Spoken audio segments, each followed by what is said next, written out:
como mencionaba antes, es el que se encarga de proteger, debería de proteger el dinero que entra a casa, debería de proteger su hogar, proteger su familia, ¿verdad? So, si se fijan, el hombre de la casa tiene muchas responsabilidades. Y como decía Rey, eh, es importante, una de las cosas que consideramos ambos sumamente importante, es que este hombre de la casa tenga un seguro de vida establecido.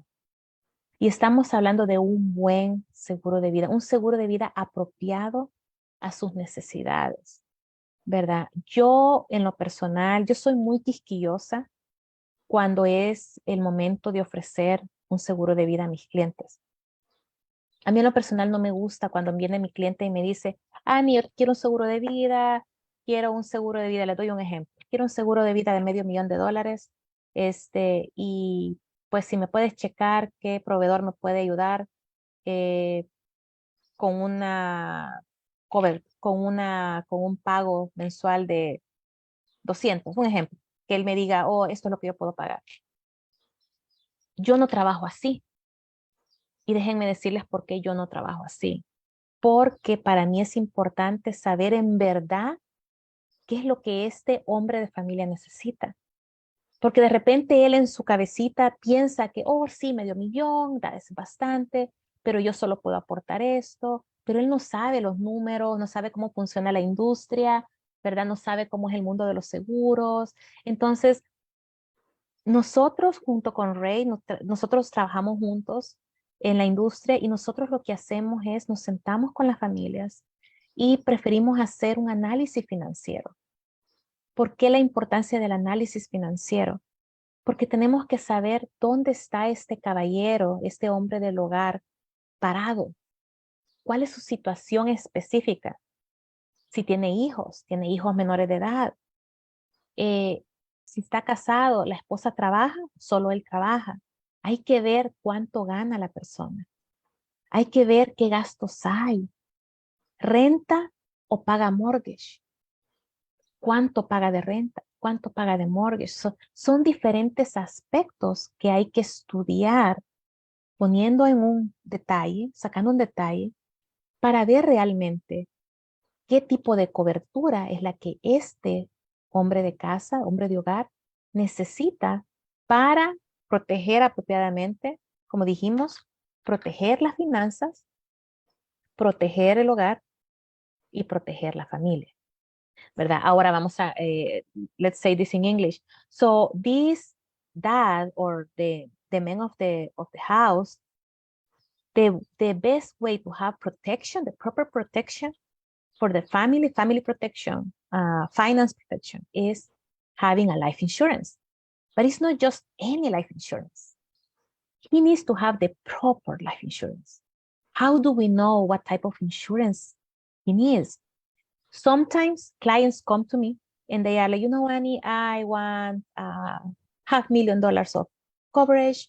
And can you please check with your providers if it's possible to get that coverage with a monthly payment of $200.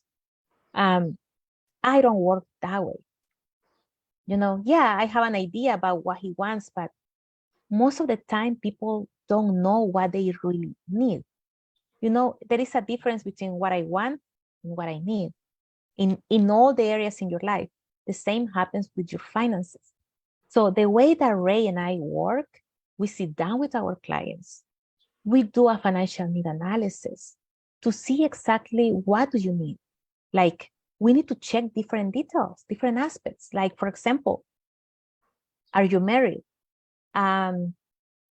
Your wife also work?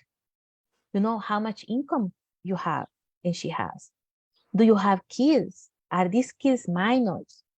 Do you let's see what's the expenses that you have. You know, do you rent or you don't rent?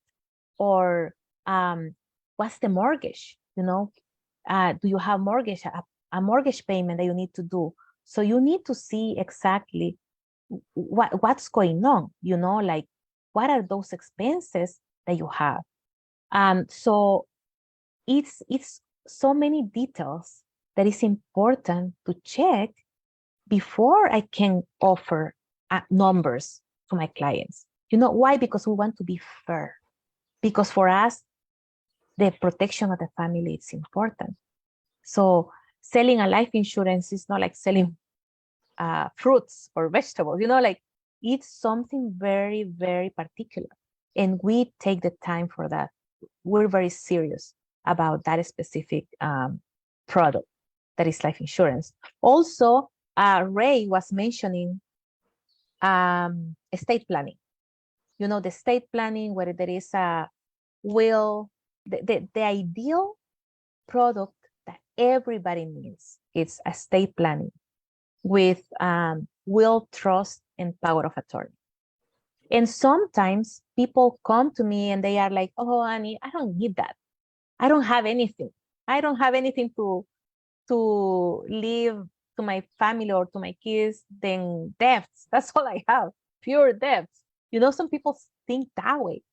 But the reality is we need to think about like bigger, like see the big picture. Like, for example, if you have kids, if these kids are minors, did you know that if you die and you don't have a will and trust, your kids are going with a foster home? Did you know that? No, but Annie, I already talked with my mom, the grandma is going to take care of my kids in case that I passed away.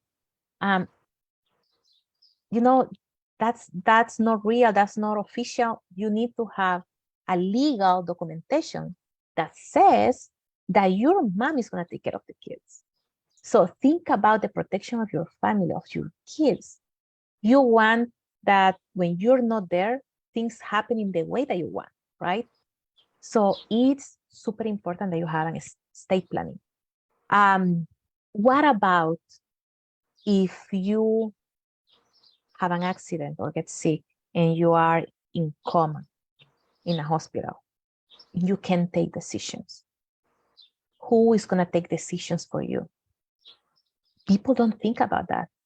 And I understand because obviously we don't want to think in negative stuff, right?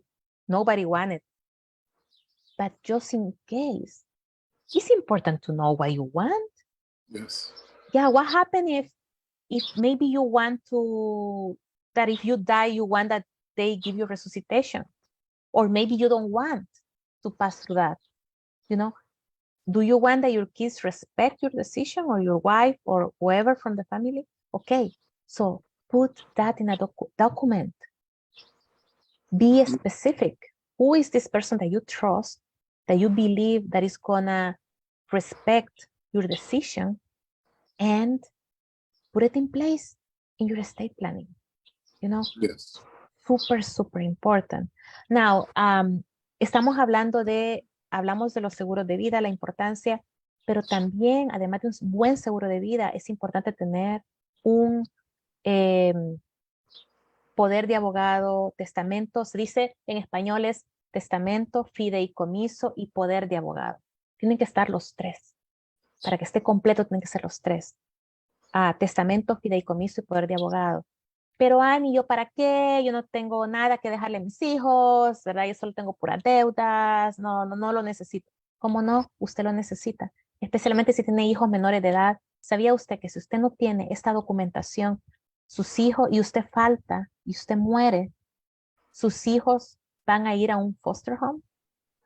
Es sumamente importante que esta documentación esté clara de quién es la persona responsable de sus niños en el caso de que usted fallezca.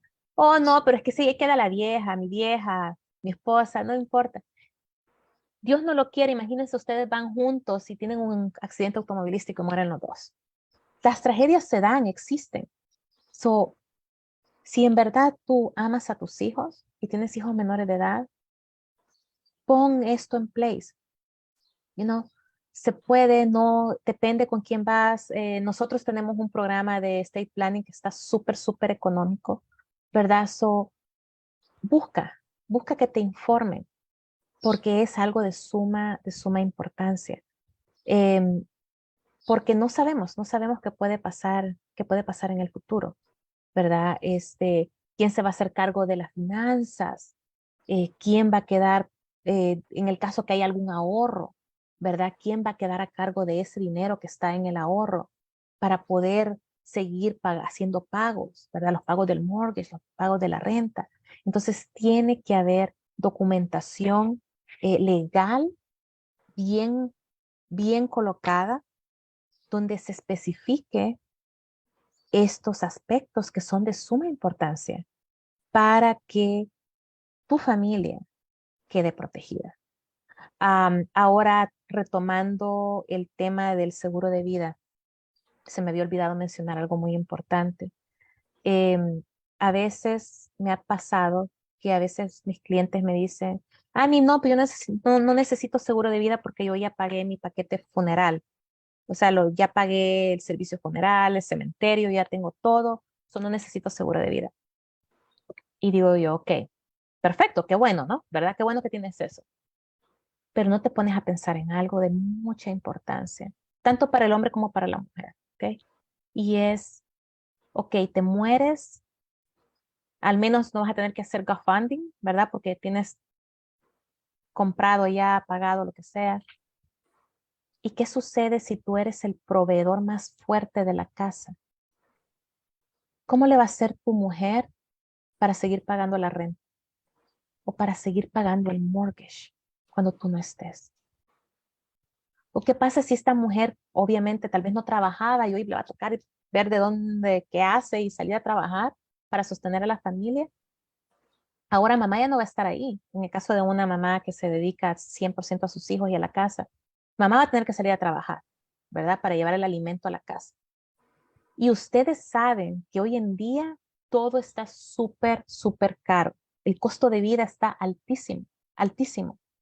Hoy en día es un lujo que solo una persona trabaje. Realmente en estos tiempos es requerido que las parejas trabajen ambos. Se necesitan los dos sueldos para poder sobrevivir, especialmente aquí en California, ¿verdad? Para poder llevar una vida decente, you know, tienen que trabajar ambos. Si uno de los dos fallece, el seguro de vida, aunque tú tengas ya pagado servicios funerales, lo que te den la cobertura del seguro de vida es lo que va a ayudar a tu pareja a poder seguir pagando ese techo que tienes sobre tu cabeza y la de tus hijos.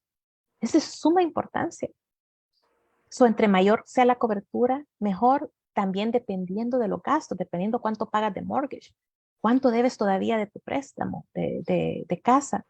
Por eso te digo, es importante que la persona que dé lo de tu seguro de vida sea una persona con experiencia, sea una persona que no va detrás de una comisión. A mí me molesta muchísimo y soy bien honesta, porque allá afuera a veces hay agentes de seguros de vida que solo van tras una comisión. Y entonces, con tal de vender algo o con tal de tener asegurada esa venta, vienen y venden un seguro de vida de término solo por cerrar la venta y tener su comisión.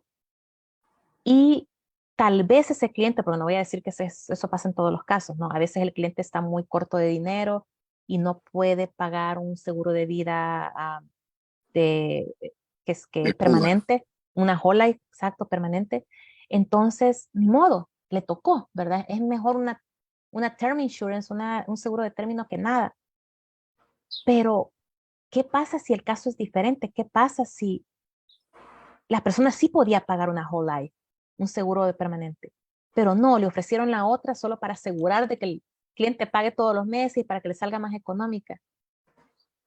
Y no se ponen a pensar que este pobre cliente se agarró un seguro de vida de término de, ponle 20 años.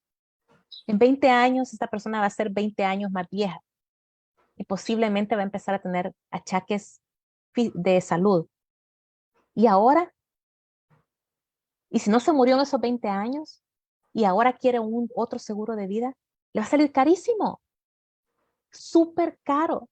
Se le convenía más agarrar un seguro de vida permanente desde el principio. Por eso les digo, es muy importante saber con quién vas, con quién te sientas, a ver exactamente tus finanzas y también tu seguro de vida.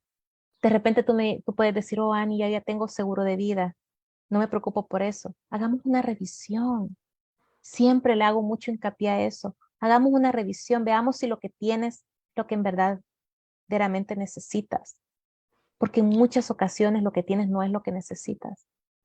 O a veces tienes un seguro que es por accidente nada más.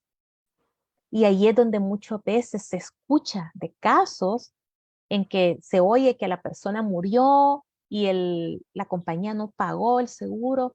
Y muchas veces es porque la persona tenía un seguro de vida solo por accidente. Volvemos otra vez a lo mismo. ¿Por qué pasó esto? Porque la gente de seguro de vida, por ganar una comisión, vendió un seguro por accidente que son súper baratos. Y si esta persona tiene un accidente, pero no muere instantáneamente ahí dentro del auto, sino que es trasladado al hospital y muere en el hospital, va a ser identificado como muerte natural. So, un seguro por accidente no te va a pagar, ¿verdad? Y me gusta ser bien claro con esto. So, si no tienes claridad de qué tipo de seguro tienes, puedes venir con Reyes, puedes venir conmigo y con nosotros con mucho gusto te vamos a hacer una revisión. Es gratuito, no te vamos a cobrar, pero queremos estar seguros que lo que tienes es lo que en verdad necesitas. Okay, now let's go in English. Do you want to can you repeat what I said, Ray? No, I mean, So, that was all, those were all good points that you just touched on. And just what Annie's basically covering is just making sure that the insurance that you have is the proper coverage that you need. Make sure that, because there are people out there that they're just, uh, um, that sell life insurance, that are agents like my Annie and myself, where they're just commission driven.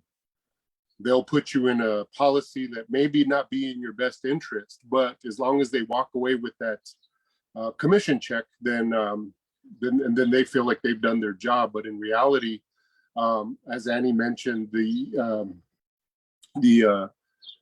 financial analysis that we do, the expert financial analysis, that's going to be step one. We need to figure out what your budget is. We need to figure out what's going to be the best options for you, and not just commission driven, but looking out for the families and trying to do the best thing, trying to do right all the time.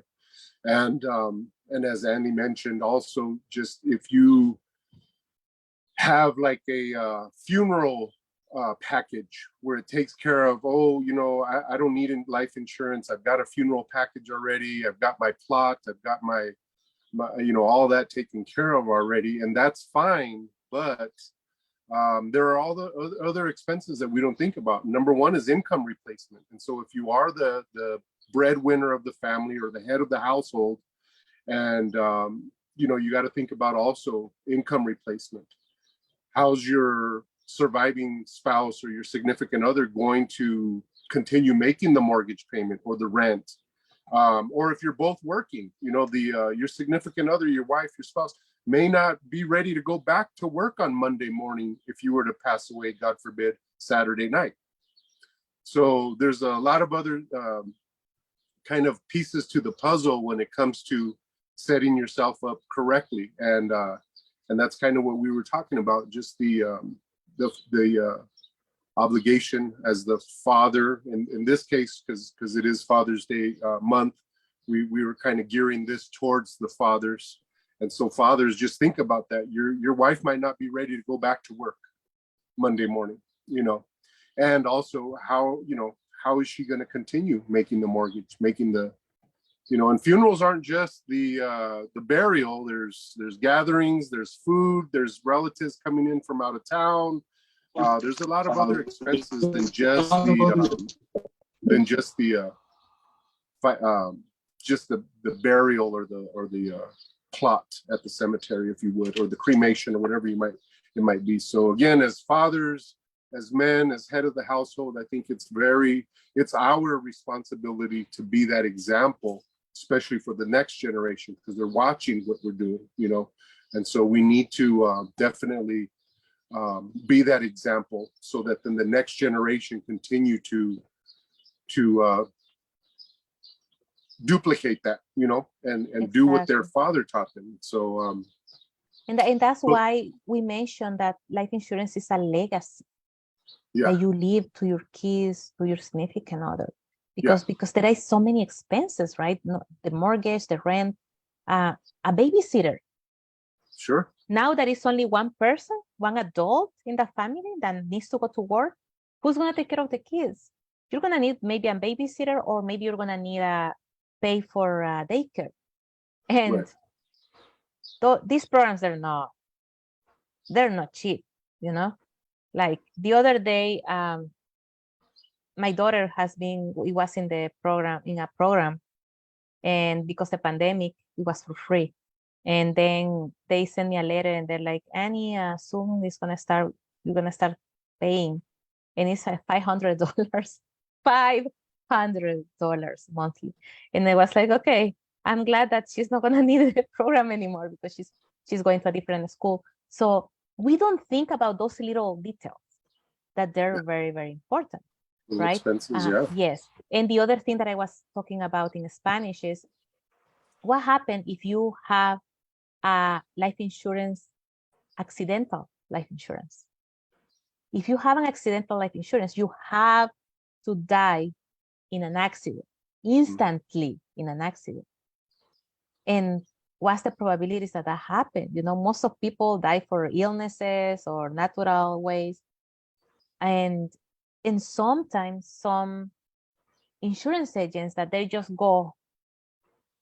interested in making a commission, and because they know that the life insurance by accident is super cheap, they prefer to offer that to their clients.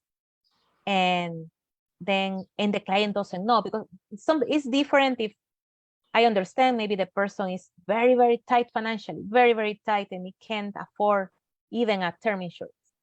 So the only thing that can afford is an accident. Okay. If you as an agent explain the situation and explain what I am explaining, okay. If the client accepts, it's his responsibility, right? But sometimes they don't explain this kind of stuff.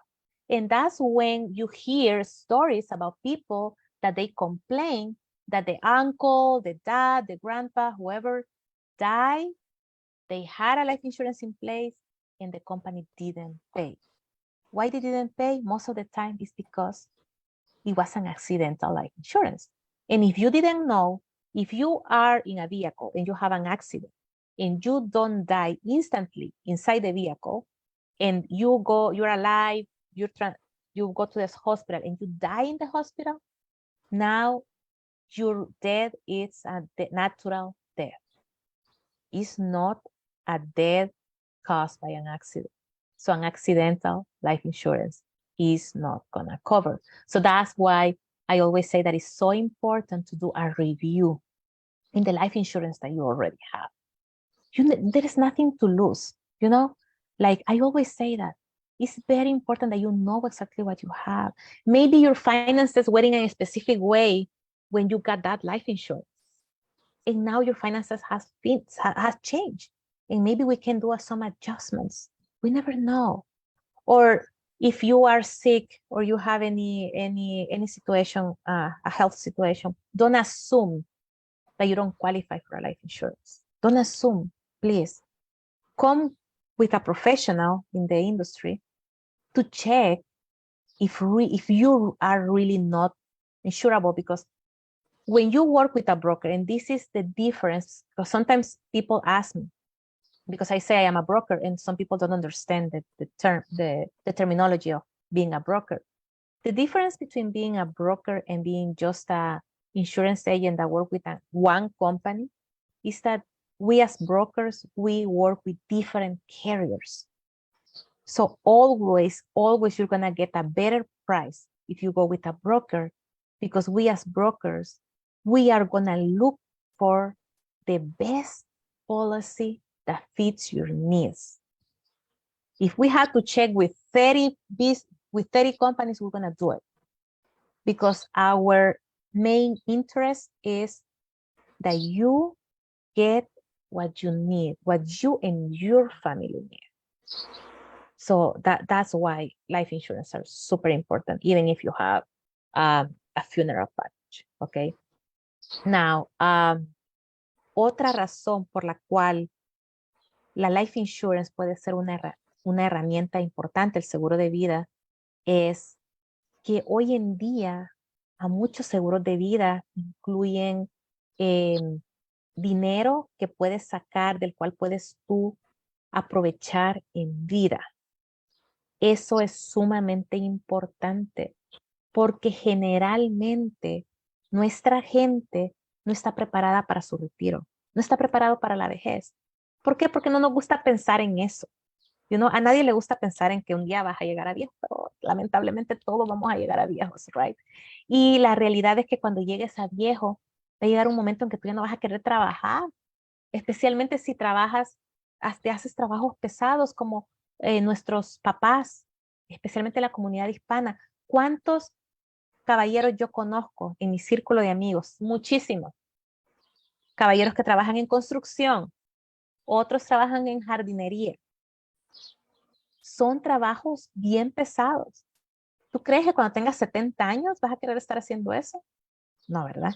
Entonces, y en muchas ocasiones también tenemos gente sin documentos que como no tienen documentos, les pagan cash y no tienen acceso al seguro social, que tampoco el seguro social es seguro porque no sabemos si va a existir, ni siquiera sé si va a existir el próximo año. No se sabe, no sabemos. Así como está la situación financiera en el país, las cosas que se están dando, uno nunca sabe qué va a pasar. ¿Me entiendes? Entonces, tienes que pensar a futuro. Los impuestos nunca van a ir para más baratos, siempre van a ir para más altos. El costo de vida, como mencionaba anteriormente, va subiendo. Lo que tú pagabas por gasolina hace 10 años no es lo que pagas ahora. Incluso el año pasado. ¿No se acuerda? Del año pasado para acá hubo una subida increíble. La comida, o sea, lo que sea que compres está sumamente más caro. Tienes que ponerte a pensar que cuando te retires, el costo de vida se te va a ir para acá. Y ya tu salario ya no lo tienes. Y si tienes seguro social, si todavía eres afortunado de tener el seguro social no te va a pagar lo que ganabas en tu salario. Te va a pagar un porcentaje nada más. Si estabas cheque a cheque con tu salario, dime cómo vas a estar con el seguro social si es que existe. Las pólizas de seguro de vida tienen muchos aspectos positivos. No es solo lo que le dejas a tu familia, el proteger a tu familia, es el hecho que te proteges tú mismo en vida, porque puedes sacar dinero para tu retiro o puedes sacar dinero en caso de enfermedad, ¿verdad? Cualquier tipo, una enfermedad crónica, cualquier tipo de enfermedad que tengas, o te estás muriendo, tienes una enfermedad terminal, tienen estos features, estos seguros, entonces tú puedes sacar dinero para los gastos que vas a tener cuando estés enfermo. Entonces, no sé si me puedes ayudar, Ray, a pasar eso al inglés, lo que Yeah, acabo de yeah. decir. No, you were mentioning just the benefits of having a policy that has not only the death benefit but also a living benefit within the life insurance policy. Those are generally called universal life policies, and so there's a living benefit in it. It actually acts as a savings account. So every time you make your monthly premium towards your life insurance policy, a portion of it goes into a savings account. And in that savings account, you can withdraw that money as an emergency fund. If and as Annie mentioned, just the inflation, the cost of everything going up, it's skyrocketing, and so trying to keep up with inflation, and that way, when we do get to the retirement age, we're not solely dependent on Social Security. We don't know, depending on how young you are, Social Security may or may not be there for you when you get to that age. And so you've got to offset that income that you're not going to have anymore. And you also have to offset for inflation and the the cost of living, dramatically increasing every year after year. It's just going up. And, so this is a good way to help secure, again, just to kind of help strengthen your financial situation for you and your family. One other thing that Annie mentioned earlier that I didn't translate yet was she was talking about if in fact you do have a life insurance policy now in place, but you're not 100% sure what it is. Is it an accidental? Is it a whole life? Is it a term? How many years of the term? We can do a policy review for you, courtesy policy review, no charge. We're not going to charge you, but just to kind of sit down and make sure that you fully understand what kind of policy you do have in place. Because as she mentioned earlier, there's families that they thought they had insurance and we know he had a policy, but the policy hasn't paid out. Why? Because in the end, we find out he had an accidental policy, but he died from smoking or whatever the case might be. And unfortunately that policy didn't pay out. It didn't help when the family needed it the most. So again, Annie and I at any time, we can do a policy review for you and explain to you exactly what you have. And yes, as she mentioned about the brokerage and being able to, just find you the best of the best, if, we can also, kind of do a comparison, just compare apples to apples with what you have. And if we're able to save you some money or put you in a better position, then we can do that as well. So just kind of wanted to share that. I didn't get to translate that earlier, but that's a really good point. Yeah, it's a really good point to know for sure what you have. Yeah. And so many people, oh yes, I got life insurance. I got it through work, and I got it. Something came in the mail, and and I filled it out and sent it back, and so I have 10,000. I'm paying. I got $100,000 for $9.99. Type of thing, and really in the end, you don't even know what you truly have. What is the $9.99 actually buying? So. Yes. Yeah, that's very common. I'm glad that you mentioned that, Ray, but I had totally forgot about that. There is some type of group life insurance. It's a group life insurance that they usually they sell that they offer in jobs, that they give it like a benefit. You don't pay for that. But in people, it's like, oh no, I already have a life insurance for my work. And I'm like, what happens if tomorrow you don't have that job? Yeah. You don't have life insurance. Right. So okay, you have that. Good. Get another one. Yeah. Pay it by yourself. Yeah. But, that at least you are more secure. Because if for some reason, bye-bye work, no more life insurance there, you have something here. And if you have both, great. If you die when you were still working, well, great. Now you have extra money for your family. Believe me, they're gonna need it. Sometimes another thing that just came to my mind that I've heard very common is like, no, why I'm gonna leave so much money to my family, then the kids get lost, and because the money, and I'm like, oh my God, really? Also, you're not seeing the big picture. Cost of living is gonna be higher. Everything is gonna be super expensive. What about the college for your kids? Also, if you have a good policy, good coverage, you can get money from that when you die. At least your kids are going to be able to go to the university. We as parents, I think we want the best for our kids. Yeah. That's the way that I see it. I personally, I think I'm not afraid about the amount of money that I can leave to my kids. It's all the opposite. My plan is to leave a lot of money to kids. That's my plan. And obviously, I have everything in place.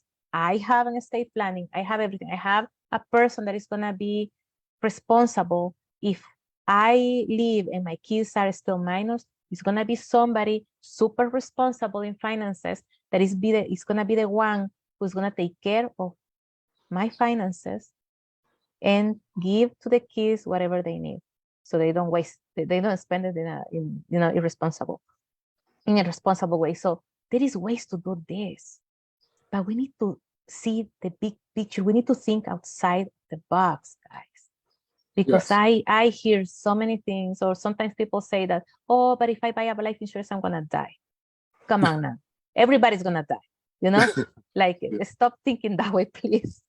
It's very important to protect yourself and your family. Y ahora yendo al español,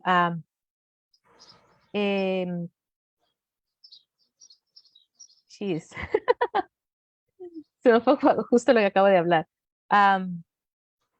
Tenemos que ser más responsables y pensar en el uso que este dinero que se va a dejar de una póliza va a tener para ayuda para nuestros hijos. You know? A veces he oído padres decir, oh no, es que yo para qué le voy a dejar el montón de dinero para que los hijos se pierdan y se vayan en las drogas y esto y lo otro. Y digo yo, esta gente no está viendo la picture, la foto completa. El costo de vida del que ya hablamos va a ser tan grande. ¿Qué pasó con el college para poder pagar los estudios de tus hijos? O sea, realmente una póliza de seguro de vida tiene tantos beneficios. Aquí ya no Mhm. estamos hablando de pagar los servicios funerales. Hay muchísimo más que sacar de ahí. Que no te pese invertir en una herramienta. El seguro de vida es una herramienta que va a permitir proteger a tu familia, proteger las finanzas de tu familia y protegerte a ti mismo en el caso que tengas una enfermedad y necesites sacar ese dinero o que quieras sacar dinero para el retiro. Ahora, otro punto importante que no hemos hablado y que yo lo considero sumamente importante de tener establecido es crédito. Todas las familias deberían de tener crédito establecido. Y yo me encuentro, es muy común que en la comunidad hispana esto no se dé. ¿Por qué? Porque de repente vieron historias, escucharon historias o vieron a familiares, a sus papás endeudados, eh, quizás quedaron traumatizados de ver las experiencias tan malas que tuvieron los papás y dijeron, yo no voy a agarrar tarjetas de crédito porque las tarjetas de crédito son malas y me voy a endeudar y las deudas son malas. Y la realidad es esta. El crédito es sumamente importante. ¿Por qué? Porque si tú no tienes crédito, no eres nadie en este país. Así de sencillo. Y aunque tú no tengas papeles, déjame decirte que puedes conseguir crédito. Hay tiendas a las cuales tú puedes ir que te van a dar crédito, aunque no tengas papeles. Interesados, contáctenme y yo les digo quiénes son estas tiendas, porque yo sé. Son tiendas que te dan el crédito, trabajan con tu ITIN number. Lo importante es que tengas ITIN number y vas a empezar a crear un historial de crédito. Y a medida que empieces a crear este historial de crédito con estas cuentas, de repente ahí algo va a suceder, ¿verdad? Y ya vas a poder tener una tarjeta de crédito o algo. So, hay maneras para crear crédito. ¿Y por qué es tan importante? Mira, cuando tú quieres comprar casa, no te puedes quedar rentando toda la vida. Las rentas están exageradamente altas. Yo hace 4 años me puse a investigar cómo estaban las rentas, más o menos en las áreas que a mí me interesaban, en el caso que necesitara rentar, y me quedé sin palabras. Hace 4 años, fíjense, hace 4 años. ¿Y saben qué descubrí? Descubrí que lo que yo estaba pagando en ese entonces, de mortgage de mi casa, el pago del préstamo de mi casa, equivalía a y estoy hablando de una casa de 4 habitaciones.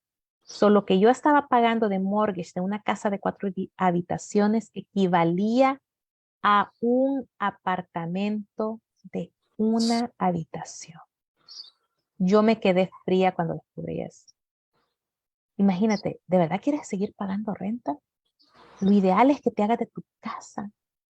Lo ideal es que tengas algo que es tuyo, de lo cual también puedas sacar dinero en el futuro si necesitas, cuando la casa ha agarrado equity. Equity significa que la casa subió de precio.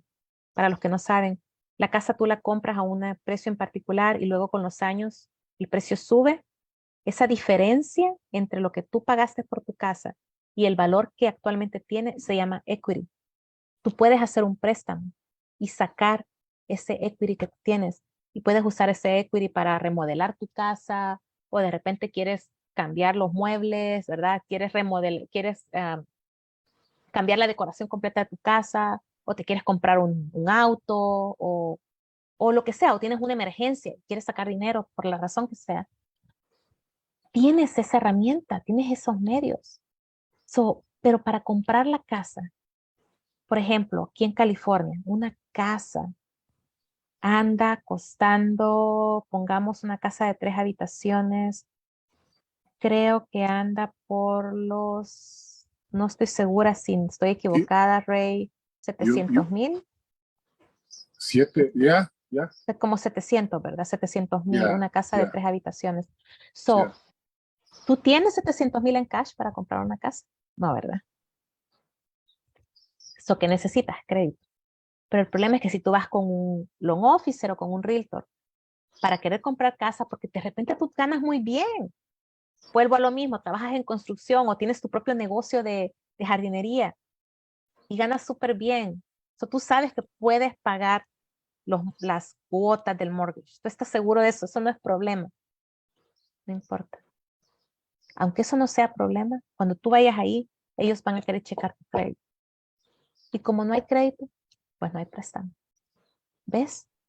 Por eso es que es la importancia del crédito.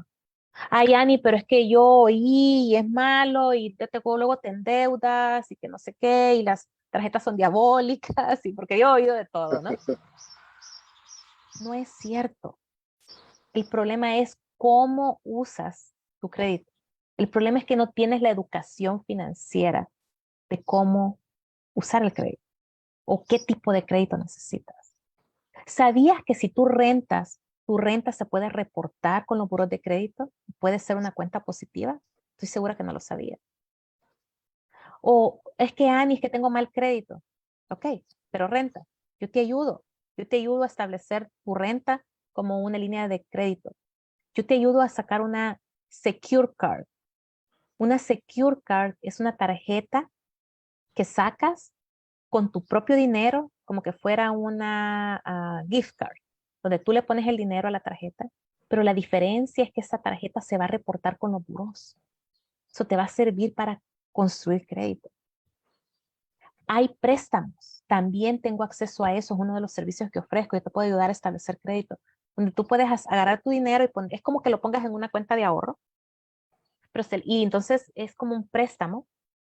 Y entonces al tener ese dinero ahí, se reporta con los buros.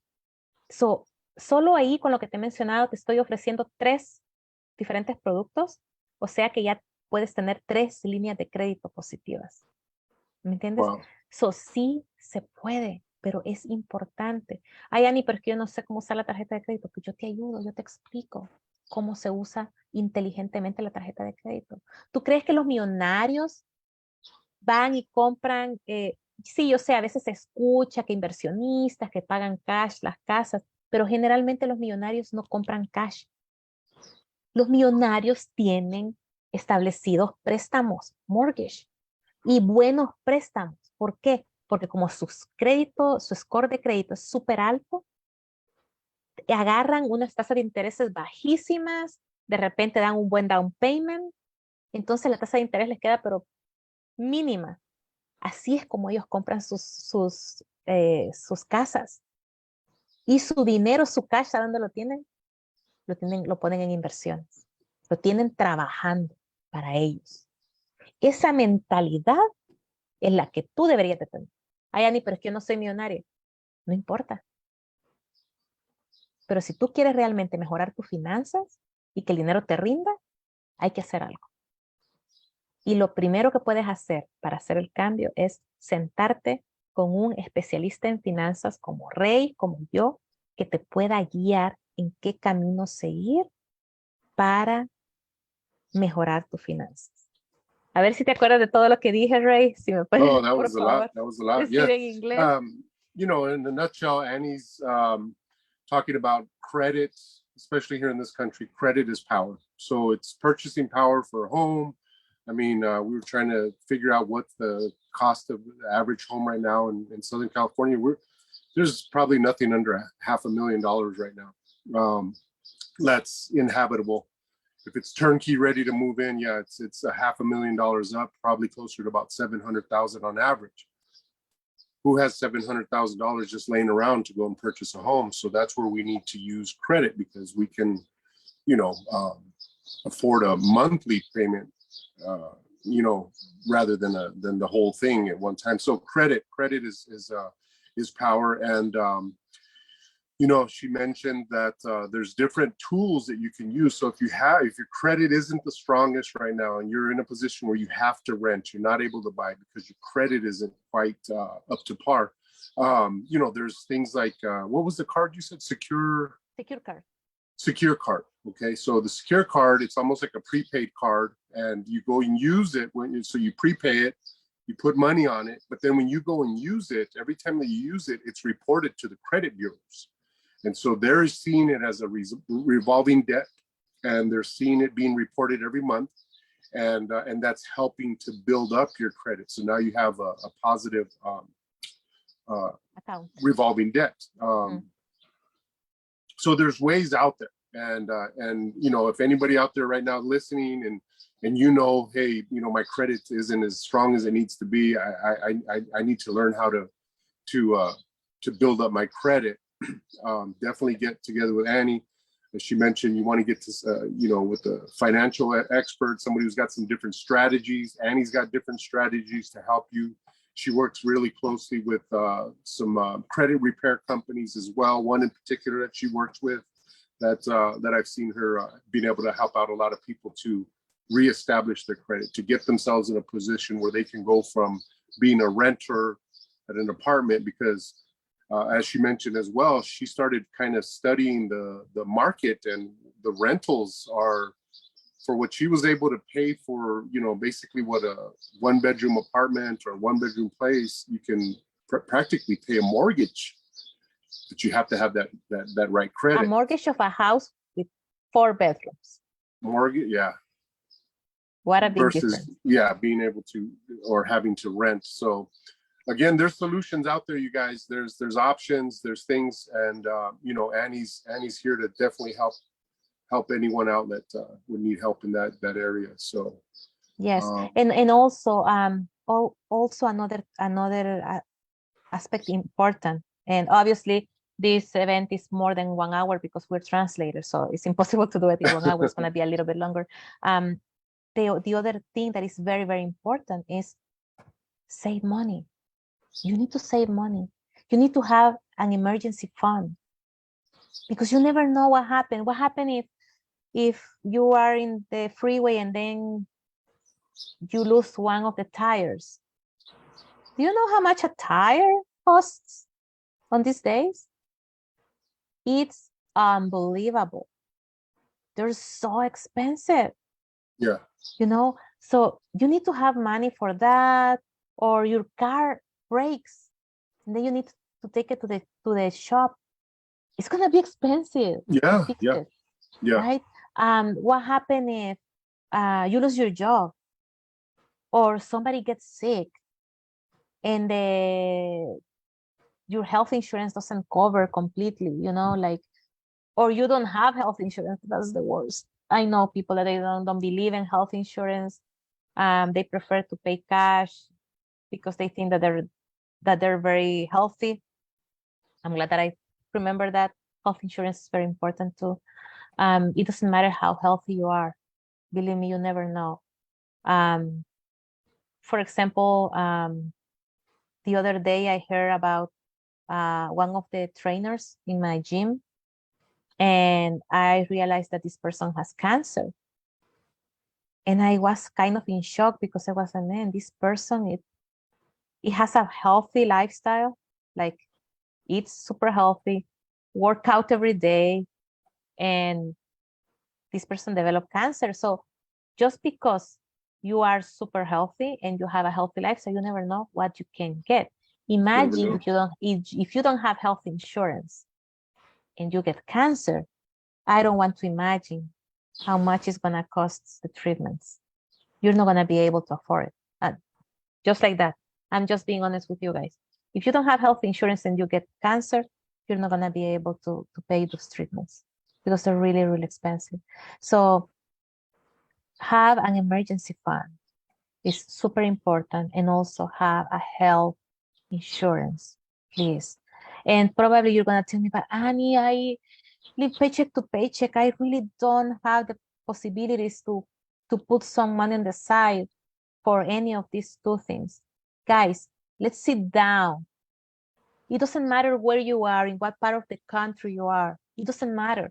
The Zoom, the tool that we're using with Ray, because Ray obviously is not sitting down next to me, right? It's in a different location. This tool that we're using, Zoom, is an amazing tool that we can use to sit down with you guys. And it doesn't matter where you are, in what part of the country you are. We can sit down with you and figure it out how we can help you so you can start putting some money on the side, because it's possible. And that's something that we do when we do our financial need analysis. And when our clients start looking like in paper, looking the expenses, then they realize why they're tight financially. Then they realize that there is ways to don't be in that issue never again. Why? Because maybe they're spending in coffee every single day. And how much the coffee right now? $4, maybe $5. I don't know, because I don't spend money in that. But maybe it's around $4 or $5 daily. Imagine how much you spend. You're spending around $25 weekly. That means that you're spending $100 monthly only in coffee. And then probably you spend in lunch too. How much money you spend in lunch? Make the math. Please make the numbers. Make the numbers. How much money you're spending in lunch when you could prepare something, be more organized, and prepare your, like, what's your lunch during the week, and prepare during the Sunday, prepare different packages. And man, believe me, lunches cost nowadays around $10 minimum. I will say 15 minimum, a real lunch. I'm not talking about a combo in McDonald's, because that's not a lunch, that's junk food. A real lunch is around $15. Imagine if you're spending that every single day when you're at work. That means that you're spending $75, $75 weekly. That is equal $300 monthly just in lunches. $300, guys. Are you kidding me? Those $300, imagine if you could save $300 monthly, how much money you could have. So we need to sit down and check how is your finances, where you are, where you want to be. And we're here to help you. Yes. So now en español, es sumamente importante tener fondo de emergencia, porque no sabes lo que te puede pasar. Hay que poner un dinero aparte como fondo de emergencia para el pago del auto en el caso que el auto se arruine, se te ponchó una llanta, tuviste una emergencia de salud y tu health insurance no cubrió completamente, o de repente tu familia que está en México, en El Salvador o en cualquier país, necesitan una emergencia, necesitan que les mandes dinero. ¿Dónde vas a sacar el dinero? ¿Ok? No es sacar el dinero de la tarjeta de crédito. Ese es un no, nunca, never, nunca, porque te cobran intereses, por eso son fees y sale carísimo. So tienes que tener dinero cash guardado por si acaso, dinero de emergencia.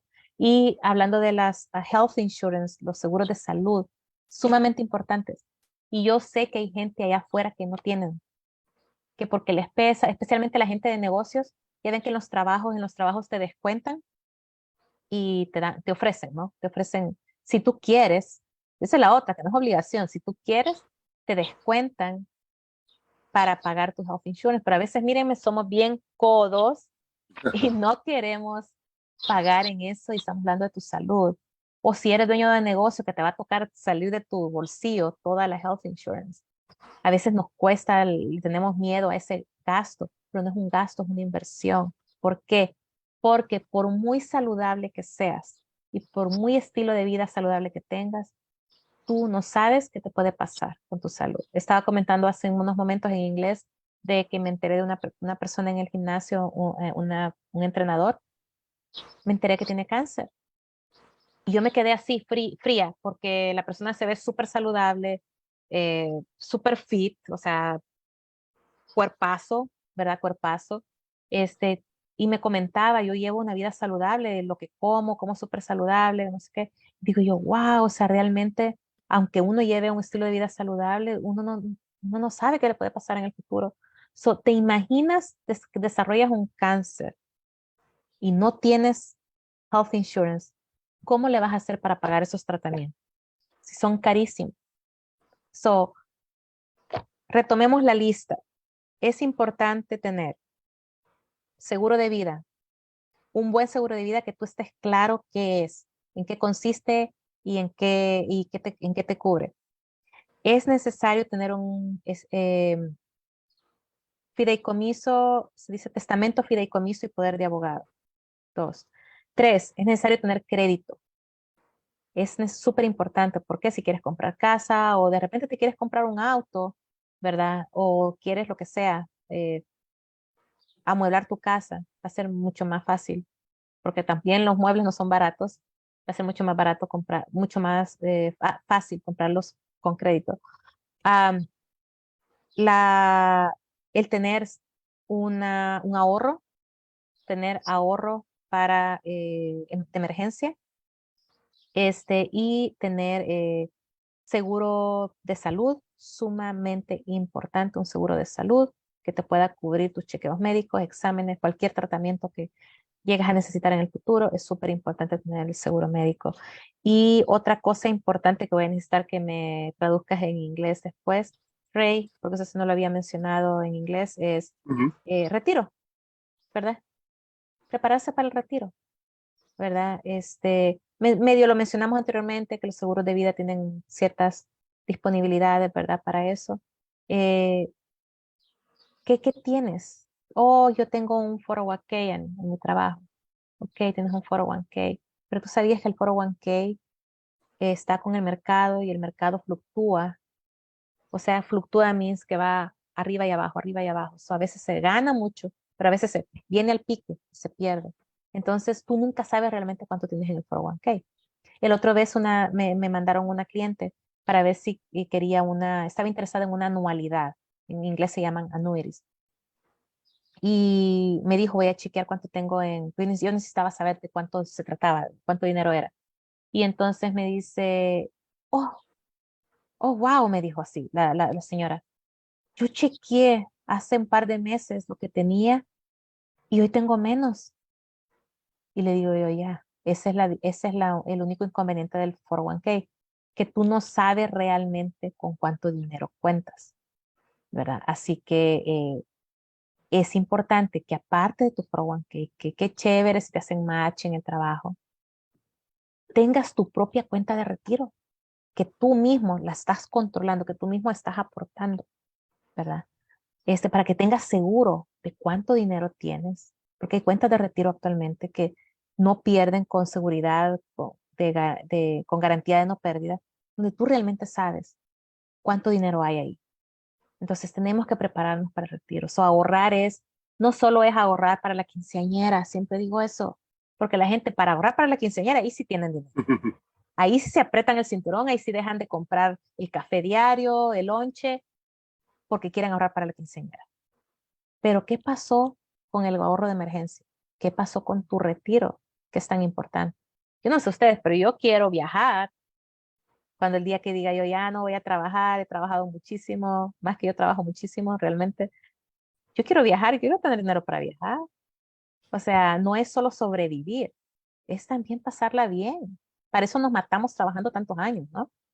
Entonces, hay que ahorrar, no solo para emergencia, sino también ahorrar para tu retiro. A ver, Rey.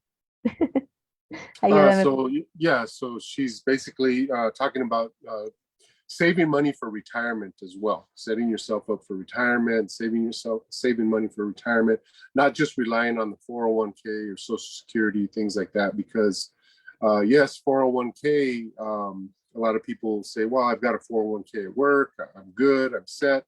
But as Annie mentioned, the 401k fluctuates as the market fluctuates. So it'll go up and it'll come back down. And she had a friend recently, or client of hers recently, come to her and say, hey, I just looked at my 401k and it's gone down. I just looked at it a couple of months ago and it's gone down. And that was an example of the fluctuation in the market. So 401k, Social Security, those aren't stable, and they're not really, honestly, they're not really enough. So we need to set ourselves up. We need to save, and not just, as Annie said, and not just for the quinceañeras and things like that, because when it comes to those kind of things, man, people will save money. They will pull money out of the air just to get the money for the quinceañera. But when it comes to retirement, they don't have that same discipline. They don't have that same drive to save for the retirement, because nobody's thinking that far ahead, So, but we need to change that mindset, and we need to change that, kind of just make that little tweak and really start thinking, as Annie said earlier, the big picture. Exactly. So, Exactly. Yeah. And well, we don't want to extend for so long. I think that we mentioned important pillars for you as a father or the man of the house that you should have in place, right? Yes, those are all great. Yeah. From the life insurance to the estate planning to savings, emergency funds, health insurance. We don't think about that, but the health insurance as well. So those are all great pillars. I think there was one, and the credit. So those are the 5 pillars. And retirement accounts. Yeah. And saving for the retirement. And saving for the retirement. So very, very important. If you need help with any of this kind of stuff, or maybe you don't have anything, and don't feel, this is the other thing. I want to close this event with this. Don't feel ashamed, no te avergüences, because you don't have in place probably any of the pillars that we mentioned. No te sientas avergonzado porque no tienes nada de lo que mencionamos. You know why? Because we understand that there is a lack of financial education. I always say it, and it's in purpose. They do it on purpose. Why? To take advantage of us. I always say, I have a phrase, my phrase that I always say, that you need to know how the financial industry works, so you take advantage of the system, because if not, the system is going to take advantage of you. Millionaires take advantage of the system because they have the knowledge, they have the education, but regular people don't have it. So it's super, super important that we live that. Don't feel ashamed. We understand that because we were there also. All the knowledge that we have now is because we work in the financial industry, but we didn't have it before. So todo el conocimiento financiero que nosotros tenemos es porque trabajamos adentro de la industria. So, no tengas pena si tú no lo tienes. No te vamos a juzgar. We're not going to judge you because you don't know or you don't have something in place. We're going to help you. Te vamos a ayudar. We're going to guide you. Te vamos a guiar. We're going to put a system in place for you in particular, because we understand that each person is different. Nosotros te vamos a guiar y te vamos a ayudar a poner un sistema, a trabajar que funcione para ti en particular. Así que esto ha sido todo por hoy. No sé si quieres agregar algo, Ray, antes de que nos vayamos. No, I mean, you really touched on everything. Again, if you have a policy in place, some sort of life insurance policy or even health insurance, but you're not 100% sure. You're not, you just know that the guy came and you signed some paperwork and he left, and that was 2 years ago and you've never heard from them again, that type of a deal, definitely we can sit down and do a policy review with you via Zoom, as Annie mentioned. It doesn't even have to be in person. If you're on one side of the country or the other, we can still reach out to you and get together via Zoom and do a policy review for free, just to make sure that you are in the best possible position. As she mentioned, with people with policies at work, I get that a lot too with my clients as well. Like, oh, I got a life insurance through my job, and that's great, but those are group policies, as Annie mentioned, and you're not the owner of that policy. Your employer is. So at any time, the employer can cancel that policy. I like to tell my clients a policy from work is almost like a car, a company car. As soon as the job is over, you got to turn in the keys, the gas card, and it's done. So unless you plan on working at that job until the day you die, which hopefully you don't, it's a good idea to have your own private policy separate from the group policy that your employer owns. So I just kind of wanted to touch on that. Again, if you have a work policy, it's a good idea to get a private policy where you're the owner, and it'll be, you can get a whole life policy and it'll last you to your dying day. So yeah, Excellent. That's about it. Yeah. Excellent. So thank you so much for your time. Thank you for listening us. Yes, thank you guys for joining us. For us, it's important that you as the man of the house have the solid pillars so you'll be able to protect your family, Yes. your loved ones in a proper way. So thank you for your time. We really appreciate you. Have a lovely weekend, and Thank you, Annie. see you around. Thank you, Ray. Alrighty, thank you. Okay. Thank you. Thank Bye, you, Annie. guys. Take Bye. care. Bye.